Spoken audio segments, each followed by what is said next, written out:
So you're thinking about moving to Fort Worth, Texas? Well, in this video, we're going to be taking a look at three very nice neighborhoods in the Fort Worth area. And if you stick around to the very end, we'll also share with you one of our hidden gems. And if this is your first time to the channel, go ahead and subscribe. And if you want to be the first to know what's happening in the Texas real estate market, go ahead and hit that bell.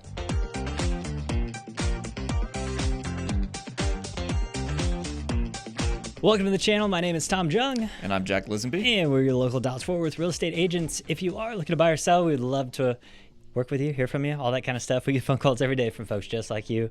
Whether you're a few days or a few months out, please do give us a call, text, email, or schedule a Zoom call with the link in the banner. So cool. This is episode 4 of the best neighborhoods in Fort Worth. And we are doing multiple episodes because there's just so dang many. Yeah, there are a ton. Yeah. So in this, we are going to be looking at more of luxury, I guess you would call luxury neighborhoods. Yeah, I was going to say luxury might be a bit of an understatement with some of these. Yeah. But yeah, this is the fun stuff. So anything else, or we just jump right into it? Yeah, so well, I guess let's start off, let everyone know Fort Worth, very friendly place. It's where the West begins, all that jazz. But these specifically, since they're all over Fort Worth, I don't know if we can really pin down like a preface for any of these, except for the fact that these are very high price point homes. These are the pretty things that make all the magazines, the Better Homes and Gardens and whatnot. That's right. Yeah. And they're all a little bit different. So in different locations. So yeah, this should be a fun episode. And we should mention our channel is all about finding the right place to live in the area. So if that's you're trying to figure it all out, go ahead and hit that subscribe button. Ooh, and while you're down there, go ahead and comment something like that, something crazy you've seen in a luxury home, like one of those MTV crib style things. What's the craziest thing you've seen in one of them? That's good. Yeah. Can't wait to see the comments. All right, so we're going to start off with a West Fort Worth favorite, Monserrat and Montrache. These are two very prestigious neighborhoods just outside of Loop 820. So they're south of, what is that, the 30 that goes west out of Fort Worth. So for a good frame of reference, you're about 15 minutes from Fort Worth City Center. Just south of 30, like I said there. If you go in there, those two communities are right next to each other. Monserrat was the first one to go out there, and you'll have to pardon me for my French. Literally, I'm not great at French, so my pronunciation is atrocious. But after Monserrat got filled up, they started a new community right next to it called Montrache. Also, very nice community, just slightly newer. But both of them gated communities, crazy amenities, very large communities for the number of houses that are actually there. But with the high price point and the HOA and everything, these are beautiful communities. Like, I'm talking, you've got houses with like waterfalls in the front yard. Like, that's not even a joke. Neil, if you could put the one clip where I caught the house with the waterfall in the front yard, throw that in there. But as you've got like fire pits, parks, walking trails. You've got like it's a gated with like an active guardhouse as well. So it's not just one of those like you push the button and punch in your code. Like, somebody's there to like verify everyone who comes in and out. There was a house up there. It was one of the owners of the Rangers. It was ridiculous. I can't remember. It looked like a castle. Yeah, that wouldn't surprise me. Cool. I've sold a few years ago. I saw there was a bunch of different ones. Montrache is more your traditional style houses. Monserrat is more, some of them are a little bit larger, but Montrache still has very nice houses. So anyway, we'll get to that here in a second. So the actual neighborhood itself, no, you're good. I'm jumping ahead of myself too. But the actual neighborhood itself, even though it's outside of the loop, you're still very close to a lot of amenities and things that can help you with your needs in the neighborhood there. So shopping itself, like groceries and whatnot, it's less than 5 minutes away. So you're very close to Benbrook, which actually has a Walmart there. You've also, if you go a little bit further, there's a Costco about 10-15 minutes away, I believe. So you've got those pinned down. Like I said, Benbrook City Center is about 7 minutes away. Downtown Fort Worth from here is only about 15 minutes. So if you want to get, over to like the Clear Fork area or like downtown Fort Worth for shopping or entertainment or whatever, you're not far at all. And then if you're trying to make it to the airport, it's going to be about a 35-minute drive to 40 if you catch some bad traffic.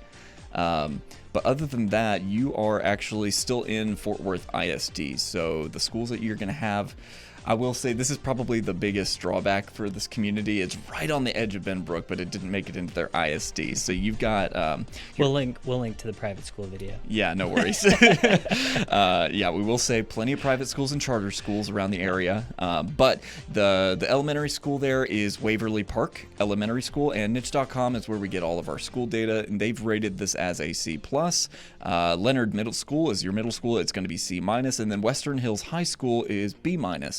Now, the houses themselves, specifically in the Montrache area, like I said, they're a lot more standard style houses. Like the architecture and everything is going to be more typical of like a regular single family home and everything like that, but they're just going to be slightly larger. Montrache, I'm sorry, did I say Monserrat? I meant Montrache. Montrache has more traditional style houses, just larger than a typical single family house. Monserrat has more crazy architectural accents and things like that. Like you were saying, that guy with... Yeah, but not to say that we won't see more of that as no, absolutely it gets built out. But yeah, there's some crazy stuff for right now, because Montrache is very early in the development. They've got like the first few streets and a couple others pocketed here and there, but there's still a lot of this development that is yet to come in. So we're kind of in like the golden hour of the growth of that neighborhood. It's still entirely possible something like that could come in, but most of the houses, I think the cheapest one I could find was like upper 900,000s. Like you're looking at $1 million at least to get into this place, and they have houses all the way up past $3 million. The most expensive one I saw was like 3.6, but there's still plenty more room for them to build. So no telling what's going to come in. But they're big houses, nothing smaller than 3,000 square feet. Some of them go all the way up to 5,500. The biggest one I could find was like 6,800, but on average, I would say 55 is probably the top end. You get 3 to 6 beds, 4 to 7 bathrooms. They sit on at least a quarter acre. Some of them go all the way up to 1.2 if you get one of the bigger lots in the back. But they started Monserrat back in 2005 is whenever they started selling houses. And then they're still selling to this day over in Montrache. I'm sure they still have a couple houses in Monserrat, but not likely many. But honestly, it's a very beautiful community. The clubhouse that they have over there and amenities at Montrache are actually really cool. They've got like a shaded event center with a fire pit. It's got a pool. It's got a putting green. It's got sports courts. And that's only at like the front half. I think they're going to have more because they already have like walking trails and everything throughout the entire neighborhood. Yeah, both are nice communities. And depending on where your house sits too, it sits up on like a hill. So, you know, depending on the house, it could have some pretty stellar views. Yeah, I was going to say, because whenever you go through the main gates, you're at the bottom of the hill. And as you go further back in the community, it just goes up and up and up. Yeah. So it's like the one hill out there on the west side of Fort Worth. Right. Yeah. The only hill we have in Texas. Yeah. Cool. The next neighborhood that's on our list, I don't know that I would necessarily consider this luxury as far as the neighborhood goes, but it does have some very nice and expensive houses in it. But I am referring to the resort on Eagle Mountain. So if you are a lake person or just like being outside, golf, that sort of thing, this could be the neighborhood for you. So it started around 2000, and it's a master plan community. It's gated, and it has a golf course inside of the community, and then also on the back side of the community it backs up to the lake. And so they've built a bunch of canals in. They're still building houses in there today, so if you are looking for something new, there's definitely some options there. A lot of the homes there on the canal have docks, and a lot of the new ones that they price it, I think that the lot is actually priced for a dock. I think it's included. Anyways, but yeah, it's just cool, and there's nothing else like it in the Fort Worth area. I mean, as far as being, on this side of town, there's nothing that compares to it. I mean, you've got Granbury, you've got some communities down in Granbury that you could get something similar to this, but just kind of unique, and that's why I made our episode number 4. So like I mentioned, they have a golf club, it's gated, and a lake. Yeah, that's pretty much it. As far as amenities go, there's a graveyard in there. That's like weird. I did notice that, like Dito graveyard. I drove past it and I was like, wait a minute. Yeah. But anyways, the only drawback to this community, I would say, is how far it is to get to stuff that you need, I guess. So like the nearest grocery store is about 12 minutes away, like in another town. Yeah. But the Alliance Town Center is about 25 minutes away, and downtown Fort Worth is going to be about 35 minutes with no traffic, and more than likely you're going to hit traffic if you're during rush hour or anything like that. And then the DFW airport is 40 minutes, so it's a little bit secluded. Eagle Mountain is, I guess I should have started with Eagle Mountain. Eagle Mountain is one of our 2 lakes here in Fort Worth. We've got Lake Worth, which is I think it feeds a lot of our drinking water, and it's a constant level lake. Eagle Mountain is not. So right now the lake is down. It's down quite a bit, actually. We've actually gotten rain. It just seems to all have gone around that lake for some reason over the last year. And but yeah, so the nice thing about Eagle Mountain is that there are restaurants on the lake. There's a lot of marinas around there, so there's like different things to do on the lake as opposed to Lake Worth, where it's right next to the base. There's not much going on there. It's just, you've got a few houses and people that go fishing and recreational stuff out there. So, and then the other thing I was kind of surprised to see is the golf course. Right now we're in like the dead heat of summer, but the golf course was not very green. I was like, it's right next to a lake. I figured they could just pump water in from there. That's what I would figure, but I don't know exactly what the situation was. But anyway, so I'm sure you'll see in the clips. Is that a full 18-hole course? It is, yeah. I was going to say, because they really maximized the amount of like lakefront space that area had. I didn't think they could fit in all 18 holes. It's a great it's a great little place. I've never played golf up there, so if somebody wants to invite me, it's cool.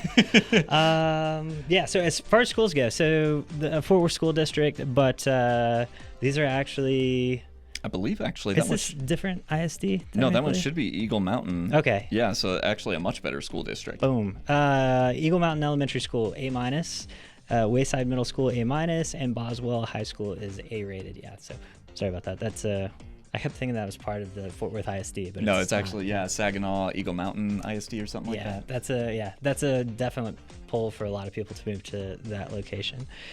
And as far as houses go, so like I mentioned, houses started in 2000. They've been building them. They're still building them. So the price range in this neighborhood is pretty drastic. They go from $400,000 to $2 million plus, and 1,700 to 6,000 square feet. So there's just going to be a wide range in here depending on what you're looking for. And as far as the land goes, they go from like 1/6 of an acre all the way up to an acre. So there's just a big variety. As far as new homes go, if you are looking to go the new home route, I think Our Country Homes is the only builder that has lots in there left.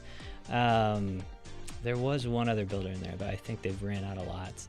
And they have canal lots left still, and interior lots, golf course lots. They also build specs out there. So if you are looking to go that route, I think you're probably going to be 700,000 or above. And while I was out there, I got I did tour a property that's on the canal. It's going to be like 2.6 million or something like that. Yeah. But they were building it with a pool, a dock. I mean, everything, the works. Yeah. It was pretty neat. That's pretty cool. I was going to grab more videos of it, but it's I was going to say, months out. Because like looking at that neighborhood from satellite view, it looks like there's quite a few lots that actually aren't on the water, and I assume that's where a lot of those lower price point houses actually fall on. Yep. And then if you want some of those fancier ones that actually make it onto the lake, that's probably where that 2 million comes from. Yeah. Yep. Yeah, exactly right. And there's also like a large amount of these homes have pools. Like I was surprised. It's just you're right next to the lake. Yeah, but hey, but I mean, I guess when the lake's down like this, it helps to have a pool. I think these are people that like being outside. Why not? Good for them. Yeah. So, anyways, the resort at Eagle Mountain. Yeah. Great place to check out. The next one we're going to check out, you've probably heard of, even if you didn't know what it was. It's the Colonial. And not talking about the golf tournament, but that's what it's named after, is Colonial Country Club. and Parkway, actually, because Colonial's not actually a neighborhood in and of itself. It's sort of like a part of a neighborhood. It's just so significant that we consider it its own thing. Yeah, we call it Colonial. We call it Colonial. Really, it's like 2 or 3 streets of Tanglewood, but the Tanglewood doesn't claim them because Colonial thinks, they're too good for them. But don't let that shy you away from it, because it's honestly a really beautiful neighborhood. It's got tons of mature trees. It's an older neighborhood, but it's not really showing its age. It just brought all of the character from last century with it. But Colonial, it's really prestigious. It's obviously known for its golf course and golf club and everything. It's a very sought after community for that alone. But they've got all kinds of parks. The location is great. You're right next to Hewlin. You're right next to University. There's no HOA or anything because this place has existed since before HOAs were really a thing around here. And it hasn't affected it negatively, I would say, because everyone who moves into Colonial is definitely going to be taking care of their property. Nobody comes in there to like rent out a $2 million house like that or anything. Yeah, right. So hopefully, maybe, I'm sure there's somebody. But the location itself, you're like I said, you're right between University and Hewlin Street, which puts you at about 8 to 10 minutes from all the local grocery shopping. But you got a ton of stuff nearby. Being next to Hewlin, you've got Trader Joe's and Tom Thumb, and then on the other side, you've got Albertsons and Kroger. All within 10 minutes of you. Clear Fork, if you want to do some real shopping, is like right across the way on Hewlin, about 10 minutes from Colonial. Downtown Fort Worth's only about 12 minutes because you are actually really close to the city center. And then if you're trying to make it to the airport, it's going to be about a 35-minute drive. But and TCU and the Fort Worth Zoo. It's right around the corner. Right next to it. And Dave's Hot Chicken. Yeah. Oh. Shout out.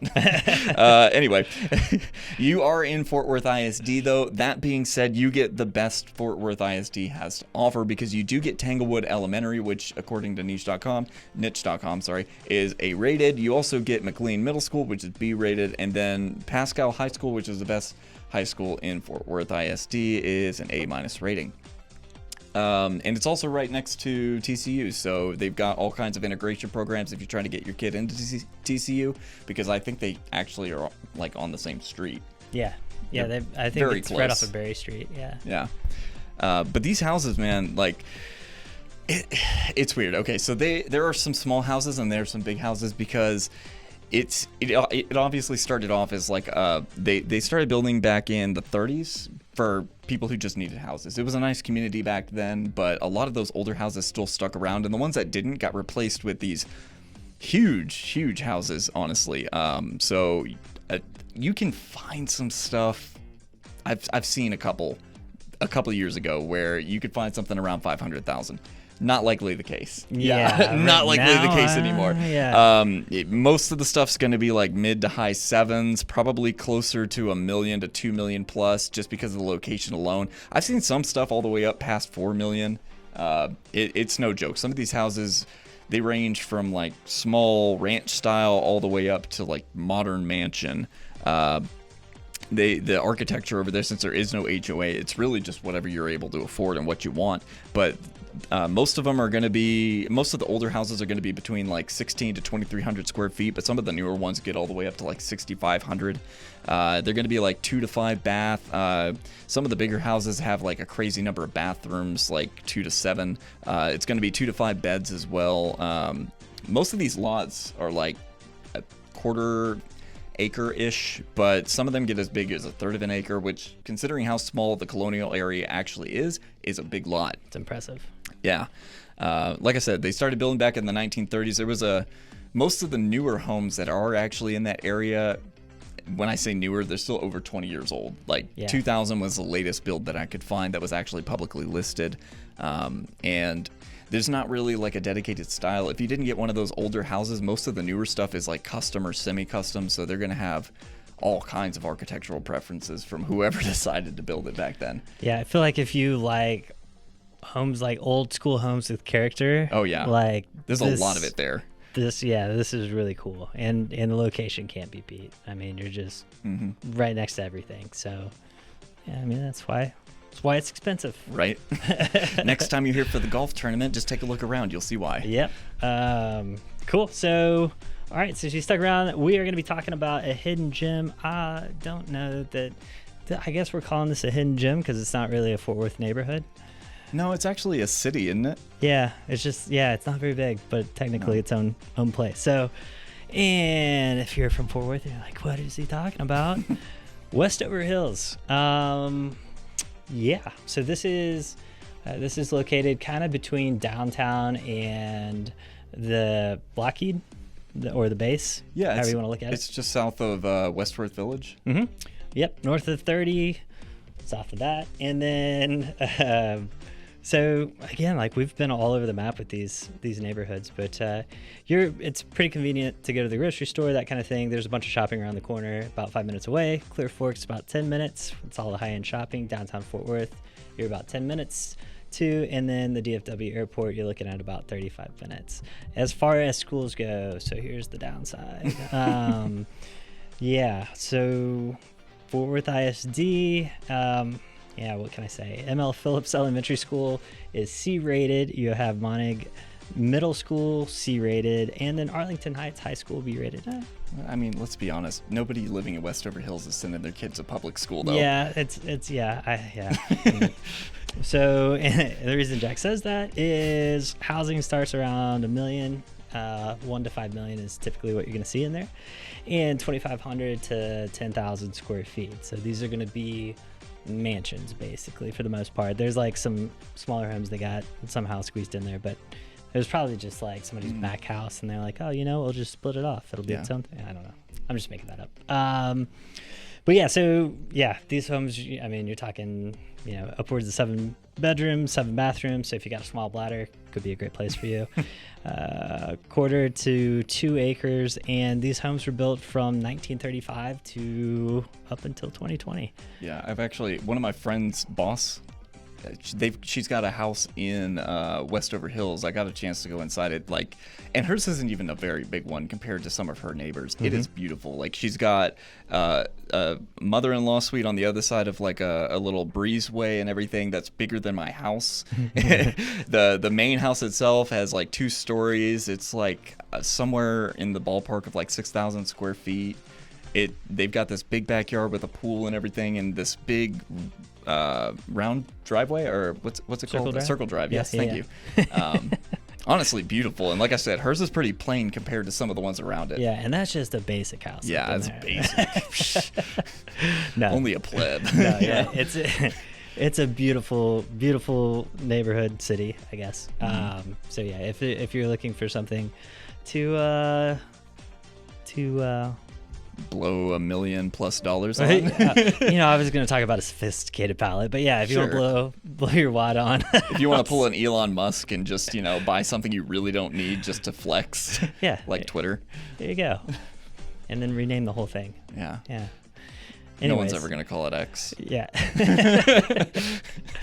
Anyways, that's all we've got for you in this episode. Thanks for tuning in, and as always, if you're looking to buy or sell, remember to keep calm. Call Tom.